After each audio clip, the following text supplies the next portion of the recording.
Prepare-se para uma dose poderosa de inspiração e fé. Em apenas alguns minutos, você pode assistir a cortes emocionantes de pregações que têm o poder de transformar o seu dia e renovar a sua alma.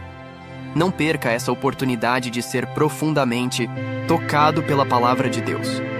Assista agora, sinta a diferença e lembre-se de deixar seu like, comentar, compartilhar e se inscrever no canal para mais conteúdos que irão impactar e transformar sua vida. Êxodo 33, versículo 14. Faça como Moisés fez.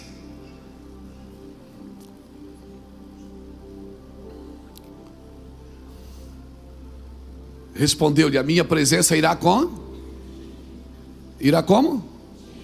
Contigo, e eu te darei descanso. Quem é que respondeu isso? Deus. Deus respondeu isso.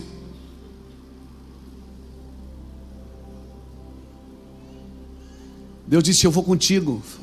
Moisés disse: eu não quero o Senhor comigo. Se a tua presença não for conosco, com o teu povo, se a tua presença não for conosco, esse povo é teu. Deus dizia: não é teu. Ele dizia: teu. Deus dizia: é teu. Ele dizia: não é teu.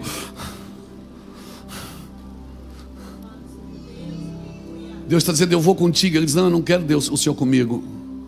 Eu quero o Senhor com todos nós.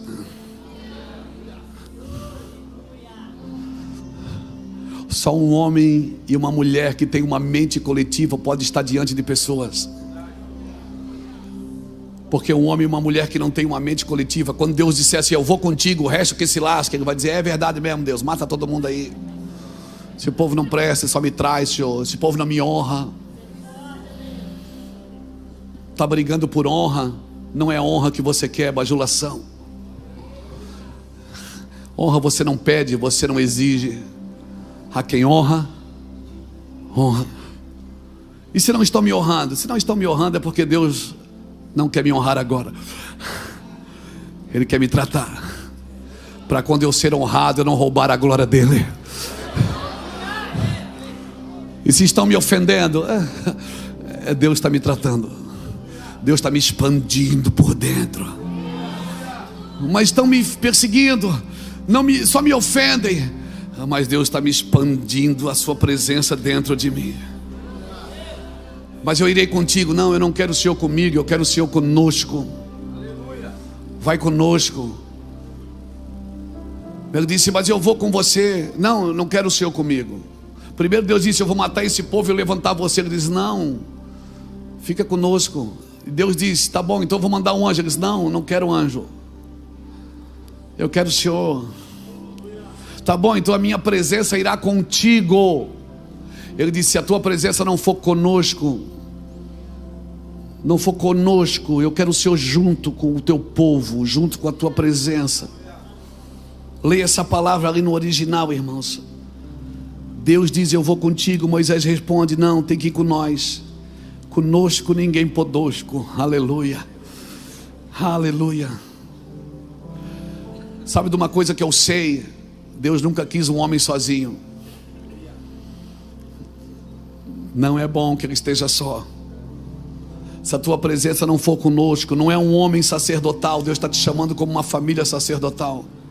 Por muito tempo a igreja consagrou o marido e deixou a esposa e os filhos em casa. E aquele homem, ele tinha que se dividir entre a igreja, entre a casa. Não, irmãos, não existe um homem sacerdotal e a família não. A família toda é sacerdotal, porque o seu primeiro sacerdócio é o seu lar. Por isso nós temos ministérios saudáveis e lares destruídos. O sucesso do ministério não substitui o fracasso da sua casa. Você não é um sacerdote, a sua esposa é a irmãzinha. A paz do Senhor, pastor, paz do Senhor, irmãzinha. Isso foi que a religião nos ensinou. Mas não é assim, meus irmãos. Nós somos uma família sacerdotal. Nós somos uma família sacerdotal. Sua esposa é sacerdotal. Ela não dorme. Ela não dorme com um homem, ela dorme com um sacerdote. Seus filhos são sacerdotais, eles estão debaixo desse manto. É um povo na presença de Deus, não só um homem, não só uma denominação. Aí, Deus veio e confundiu as línguas, versículo 8. Gênesis 11, versículo 8 diz o quê? Olha o que diz. Gênesis 11, versículo 8. Destarte o Senhor o dispersou dali pela superfície da terra e cessaram de edificar o quê? Mas eles estavam edificando duas coisas. A Bíblia diz que eles estavam edificando uma cidade e uma... Cadê a torre? A Bíblia fala que eles pararam de edificar a cidade. A Bíblia não fala sobre a torre. Por quê? Porque Babilônia edifica até hoje torre no coração dos homens. Em vez de altares, torres. Só quem pode edificar um altar dentro do seu coração é o Espírito de Deus, irmãos. O Senhor abriu acesso na cruz para a gente edificar um altar. Edifica para o Senhor um altar na sua vida, não uma torre. Não uma torre para chegar a Deus do seu jeito. Quando eu li isso a primeira vez na minha vida, então eles pararam de edificar a cidade, mas eles estavam edificando uma cidade e uma torre. Os ministérios que nós conhecemos não podem edificar torres, irmãos, é altares. E altares têm sacrifícios. Sabe, irmãos, quando o povo foi levado cativo para a Babilônia, depois você estuda sobre isso. Quando eles chegaram em Babilônia cativo, o rei da Babilônia permitiu eles adorarem o seu Deus. As sinagogas que você conhece hoje, elas nasceram em Babilônia. Antes do cativeiro só existia o templo. O templo que Salomão construiu. Um lugar único. Quando eles chegaram em Babilônia, Babilônia permitiu que eles construíssem as sinagogas. As sinagogas nasceram em Babilônia. E na Babilônia também, os judeus cativos, eles aprenderam a fazer negócios. Amém? Eles se tornaram negociantes. E até hoje você conhece da cultura judaica que eles são bons de negócios, prósperos nos negócios. Eles aprenderam a negociar em Babilônia.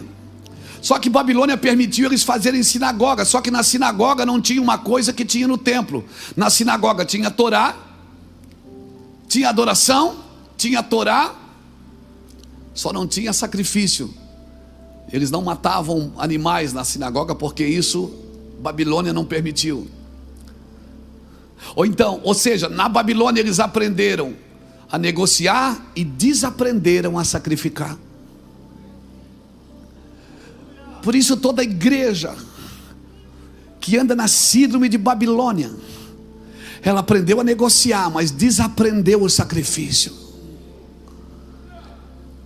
E nós só temos um sacrifício como fundamento na igreja, que é Cristo na cruz, irmãos. E uma igreja que tira a cruz do seu altar, que tira o sacrifício do seu altar, vai ensinar o povo a ganhar dinheiro, mas não vai ensinar o povo a se submeter a Cristo.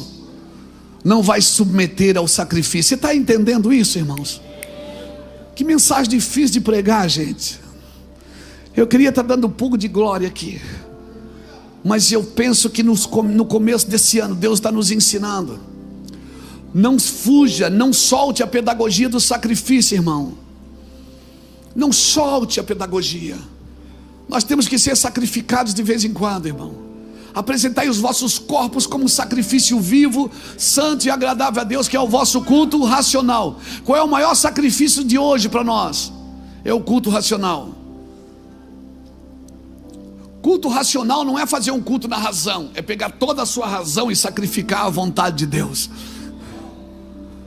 Culto racional é quando você abre mão das suas razões para sacrificar ela a Cristo.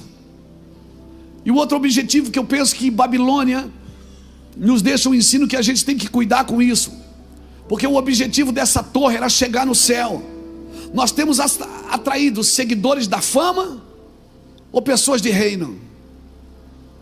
Quem nós atraímos com os nossos cultos? nosso trabalho não pode ser só mostrar eventos, nós temos que manifestar a vida de Cristo. Mas eu quero ir para o céu, mas já começou, irmão. Você não precisa morrer e ir para o cemitério para ir para o céu, você já pode viver o céu na terra. Jesus diz em João 14, versículo 6: eu sou o caminho, a verdade e a vida, ninguém vem ao Pai a não ser por mim. Ele não disse ninguém vai ao Pai, ele disse ninguém vem ao Pai. Ele disse: eu sou o caminho, a verdade e a vida, e ninguém vem ao Pai. Ou seja, ele já estava no Pai, vivendo na terra como homem. Jesus já estava no Pai. Ele disse: ninguém vem ao Pai a não ser por mim. Ele já estava ali. Você já pode começar a viver com Jesus da terra, irmãos. Quando Ele governa a sua vida. Gente focada em Cristo não vive de desejo, vive de doutrinas, de hábitos, de rotinas de obediência, irmãos. E outra coisa que eu vejo que Babilônia influencia muito, se nós não cuidarmos. Pegamos os tijolos que nos sirvam de pedras, o betume que nos sirva de argamassa, construímos para nós uma torre e uma cidade para chegar ao céu e para fazer o nosso nome célebre. Vamos crescer para fazer o nosso nome célebre. Quem vive na influência de Babel não tem problema de avançar e deixar a presença de Deus para trás. Quem vive na influência de Babel não precisa às vezes nem fazer culto com Deus. Pode fazer, até se Deus aparecer na reunião, ele atrapalha. Porque está tudo tão organizado, se Deus vier, ele não pode fazer nada. Porque eu tenho tudo sob controle. Eu tenho hora para começar e hora para terminar. Eu tenho as músicas lentas e as músicas rápidas. Eu tenho os 5 minutos de oferta e eu tenho os recados. E no final de culto, se der tempo, eu oro. Se não der, eu só abençoo com a bênção sacerdotal. Quem vive na influência de Babel não tem problema de deixar Deus para trás. Mas quem anda na presença de Deus a partir de uma influência celestial, faz o que Davi fez: eu não vou assumir o trono, eu não vou deitar na cama que durmo, não vou dar descanso para os meus olhos, nem repouso às minhas pálpebras, enquanto não encontrar um lugar para o Senhor, para o poderoso de Jacó. Eu não vou governar sem a arca, eu não vou sentar no trono sem a presença. Eu não governar sem a arca, não vou. Não dá para pastorear sem a presença, irmãos. Não dá para ter uma igreja sem a presença de Deus, não dá. Eu não vou subir à cama que durmo, nem ao leito que durmo. Não vou dar descanso aos meus olhos, nem repouso às minhas pálpebras. Salmo 132 está por ali. Está na Bíblia. Enquanto não achar o lugar para o Senhor. Ah, pastor, mas é difícil isso que o senhor está falando. Quem falou que é fácil? Quem falou que evangelho é facilidades? Evangelho são renúncias, irmãos. Jesus morreu na cruz, eu não posso fazer nada para ser salvo, mas depois que eu entendi que eu sou salvo, eu posso fazer muito. Eu sou o vaso que se quebrou. Não foi Deus que quebrou o vaso.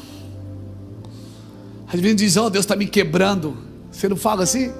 Quem fala assim? Deus está me quebrando. Não fala, irmão, Deus não está te quebrando. Deus não está te quebrando, é você que está se quebrando. Bota ali Jeremias capítulo 18. Você diz que é Deus, Deus está me quebrando todo. Não, desci à casa do olheiro e eis que estava entregue a sua obra sobre as rodas. Como o vaso que o oleiro fazia de barro se lhe estragou na mão. Não foi ele que quebrou o vaso, foi o vaso que se quebrou. A ação de Deus é de refazer, não de quebrar. Quem se quebra é você que se quebra e Deus te refaz. E você está dizendo: Deus está me quebrando. Você está tirando a responsabilidade sua e botando na mão de Deus. É você que se quebrou porque decidiu errado, fez escolhas erradas. Está tudo bem. Assume: eu errei, e agora diga: Deus, me faz um vaso novo. Quebra a minha vida e me faça de novo. Eu quebrei, acabei com a minha vida, Senhor. Caí em vícios, caí em pornografia, me perdi, me arrebentei, adulterei, pequei, roubei, matei, enganei, traí.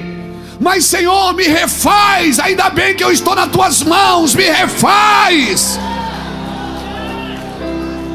Você coloca em Deus a culpa de ter quebrado e tira da mão dele o poder de refazer.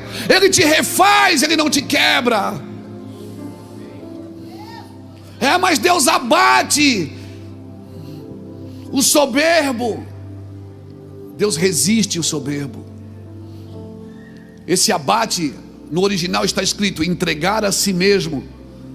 Quando Deus está dizendo que Deus abate o soberbo, Ele está dizendo: eu tiro a mão e deixo você se arrebentar. É você que se quebra todo, é você que se arrebenta todo, porque as suas escolhas são ruins. Você escolhe a partir do orgulho e não a partir de mim. Deus só tira a mão de cima de você. Deus só solta você para você. É você que se perde. Quem é tentado, não diga que é tentado por Deus, porque Deus a ninguém tenta. Diga para quem está do seu lado: a ação de Deus é te refazer, não te quebrar. Diga para ele: é você que se quebra sem Deus. E para terminar, vamos fazer o tijolo, que vai servir de pedra. Vamos fazer o betume, que vai servir de argamassa. Ou seja, vamos trocar aqui os utensílios. Vamos trocar aqui a forma de fazer. Vamos fazer para nós termos um nome célebre, uma torre que chegue ao céu. Vamos ser imponentes. Vamos construir uma cidade, uma torre, para a gente, e para terminar, para a gente não ser espalhado sobre a terra. Desde o começo a ordem de Deus é Gênesis 1, 26 a 28. E abençoou Deus o homem e disse: crescei, frutificai, multiplicai, enchei a terra e sujeitai-a. Essa é a ideia original. Você não pode sair nunca da ideia original. Abençoou, cresceu, frutifica, porque eu não posso multiplicar uma coisa que não frutificou. Como é que eu vou multiplicar se não frutificou primeiro? Frutificar tem a ver comigo. Eu frutifico, depois eu multiplico. Multiplicar já é fora de mim, mas frutificar primeiro sou eu. Então olha o processo. Deus me abençoa, eu cresço, aí eu frutifico, aí eu multiplico, aí eu encho a terra, depois eu pego tudo e sujeito a Deus. Ou seja, eu cresço, depois pego tudo e devolvo. Pegou? Tem coisa mais segura do que isso, mais gostoso do que isso, irmão? Encher a terra era uma ordem, não é uma opção, irmão. Desde o primeiro capítulo, Deus é missionário.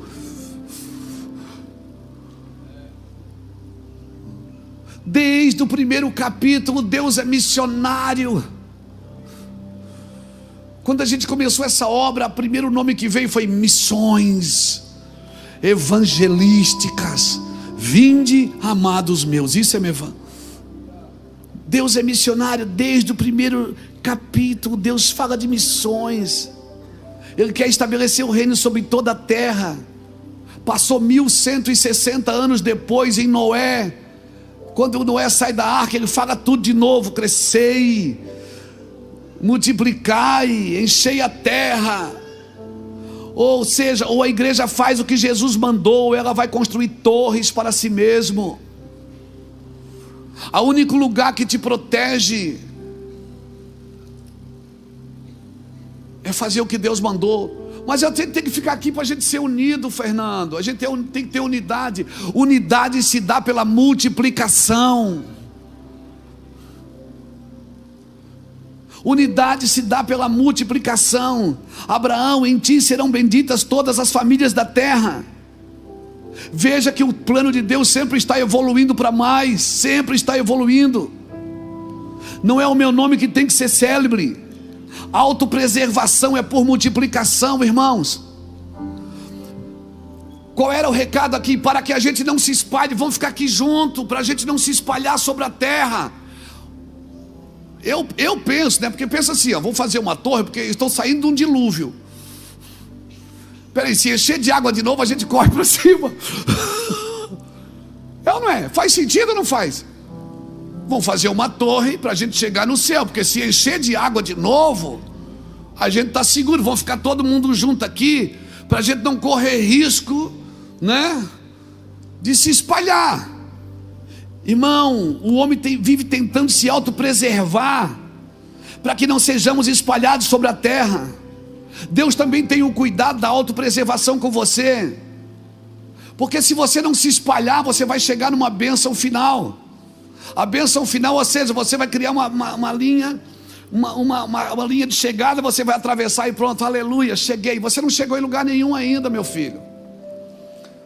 Você não chegou em lugar nenhum ainda. As famosas falsas linhas de chegada, achando que já acabou. Na autopreservação, um destrói o outro.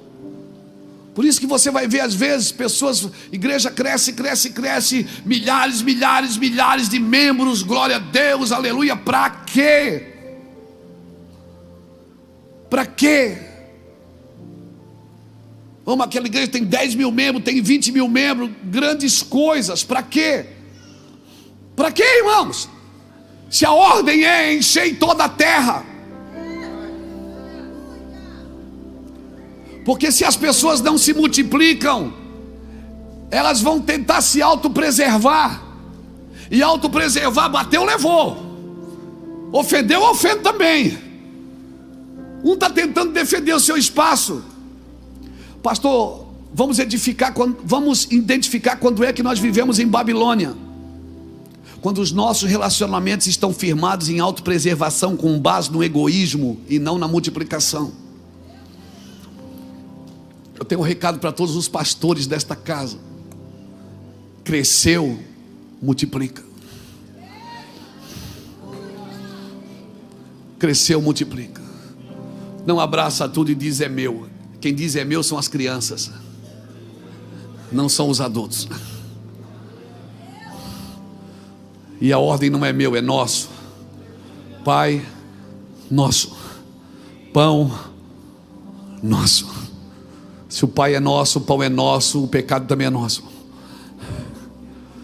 Como assim? Não tem nada a ver comigo. Se um membro do corpo padece, todo o corpo padece. Aí um bando de infeliz carniceiro, quando vê um membro padecer, vai para a internet. Fulano pecou, o que é que você acha disso? Vai para o inferno. Com esse negócio. Pessoas endemoniadas, que não têm o Espírito de Deus. Porque se essas pessoas têm o Espírito de Deus, isso é tudo mentira. Pessoas crescendo, ficando famosas, perseguindo as outras, porque não entenderam o princípio de corpo, não entenderam o princípio de unidade. Quando um membro do corpo padecer, se um pastor da sua igreja cair, chore por ele e diga: Senhor, guarda-nos, me dá uma forma de ajudar este homem, Senhor. Mas ele pecou, não se aproveita dos membros da igreja dele, não. Não seja hipócrita.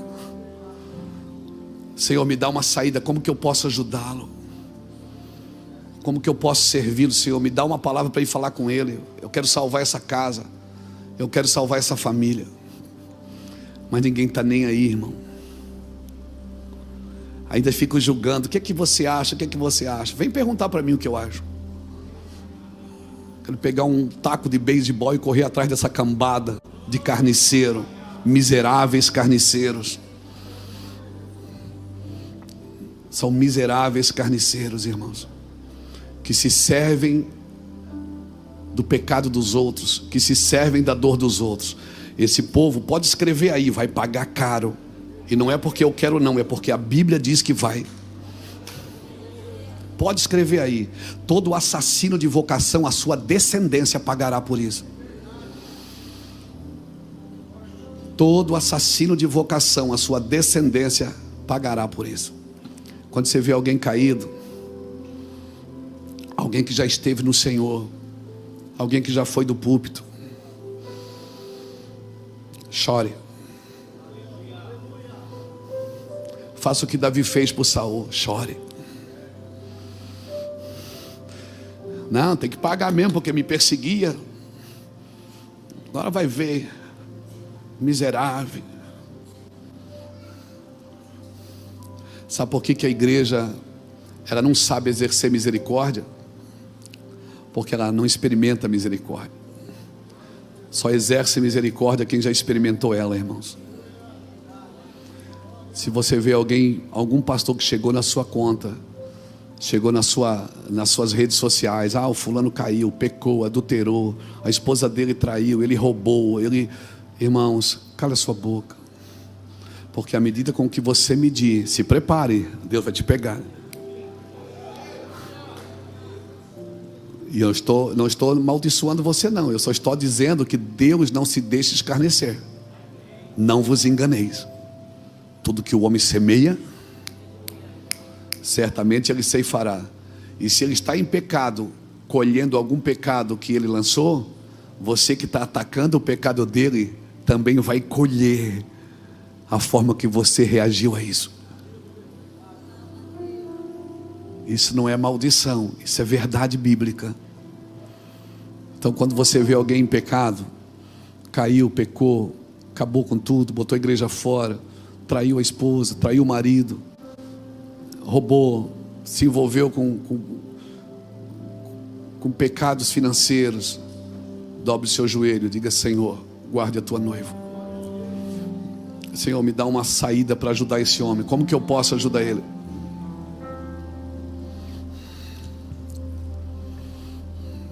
Vocês ficaram tão sérios agora. E eu queria terminar assim.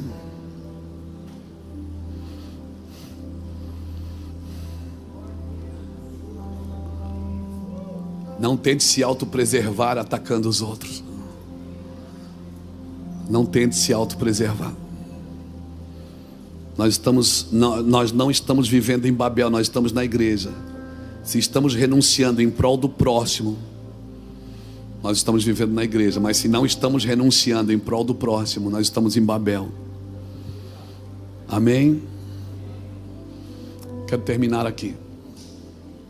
Que mensagem difícil de pregar, irmão. É muito forte mesmo. Pastor, por que o senhor falou tudo isso? Isso é só para a gente pegar a mensagem, pegar a Bíblia, pregar a nossa igreja, pegar uma lupa e dizer: Deus, estou fazendo tudo certo, me ajude. Sabe, uma palavra que mexe muito comigo é Filipenses capítulo 3, versículo 10. Quando Paulo diz: eu desejo conhecê-lo, conhecer o poder da sua ressurreição e a comunhão dos seus sofrimentos, para que eu mesmo, pregando aos outros, eu mesmo não seja reprovado. Eu desejo conhecê-lo, Paulo diz. Agora, pasmem, quando Paulo escreve aos Filipenses, essa é a última carta que Paulo escreve a uma igreja. Ele já está no final da vida, ele já tinha ido ao terceiro céu, ele já tinha tido visões inefáveis, e ele ainda está com sede e fome, dizendo: eu desejo conhecê-lo. O cara que já viu Jesus na eternidade, que teve encontro com ele no caminho de Damasco, que já foi ao terceiro céu, ainda está com fome, Wagner, dizendo: eu desejo conhecê-lo. Eu quero conhecê-lo. Essa paixão que te protege, irmão. Eu desejo conhecê-lo, o poder da sua ressurreição e a comunhão dos seus sofrimentos. Ou seja, eu desejo conhecer o Filho de Deus, o Messias, o Hamashia, mas eu também desejo conhecer o homem Jesus, o filho da Maria e do Zé, que sofreu na terra como homem. Então eu desejo conhecer o Cristo homem e o Cristo Deus, para que eu mesmo, pregando aos outros, eu mesmo não seja reprovado. Amém, irmãos? Eu acho que o sarrafo aumentou esse ano. Fica de pé comigo, meu querido. Eu acho que o sarrafo aumentou esse ano.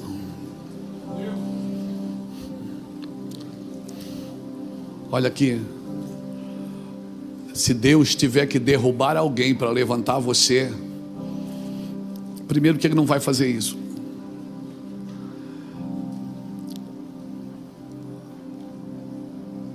Vá aos perdidos. Vá aos perdidos primeiro da casa. Procure os perdidos da casa de Israel.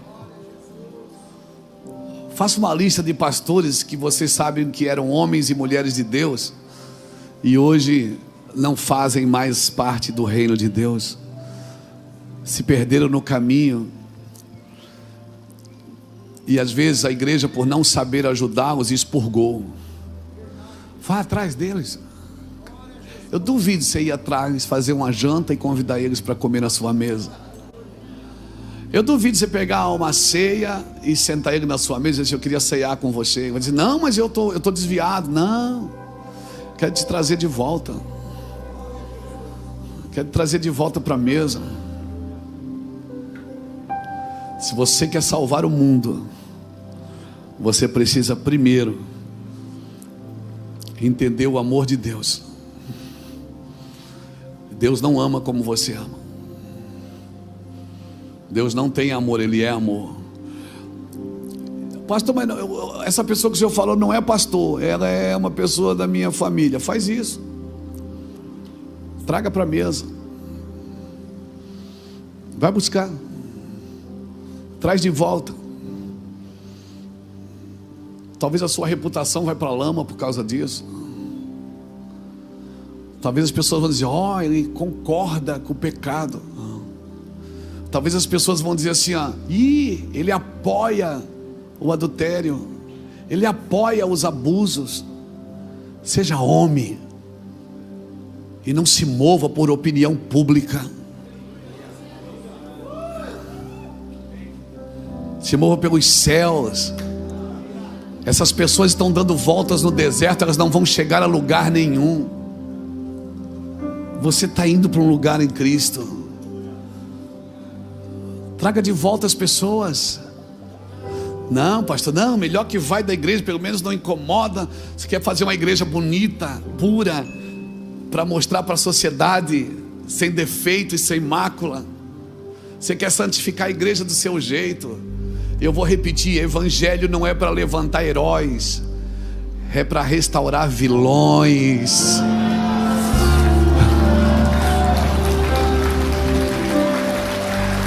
Oh, aleluia! Aleluia! Aleluia! Diga para alguém que está do seu lado: ei, você é um vilão que foi restaurado. Ei, você é um vilão que foi restaurado, meu amigo. Minha amiga, você é uma vilã que foi restaurada. Alguém pode fazer barulho e dar glória a Deus aí?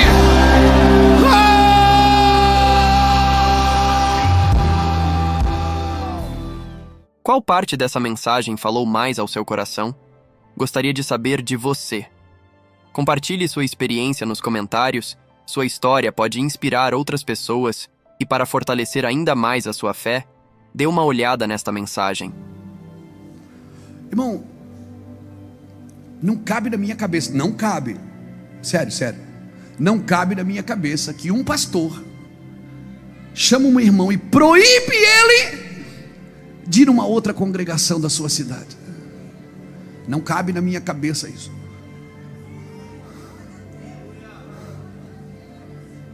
Não, mas pastor, é que vai ter uma festa lá, o senhor me permite? Não, não permito. Não cabe na minha cabeça um pastor não permitir o outro de ir numa igreja da sua cidade. Você tinha que deixar ir e dizer assim: eu levo uma oferta para eles. Diga que eu mandei um abraço. Diga que se eles precisarem de alguma coisa, a gente está aqui para servir.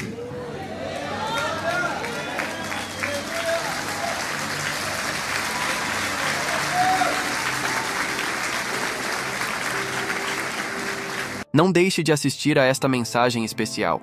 Clique nesse banner agora e permita que essa palavra impacte a sua vida de forma única. Tenho certeza de que ela trará bênçãos e renovação ao seu coração. Assista e seja profundamente abençoado.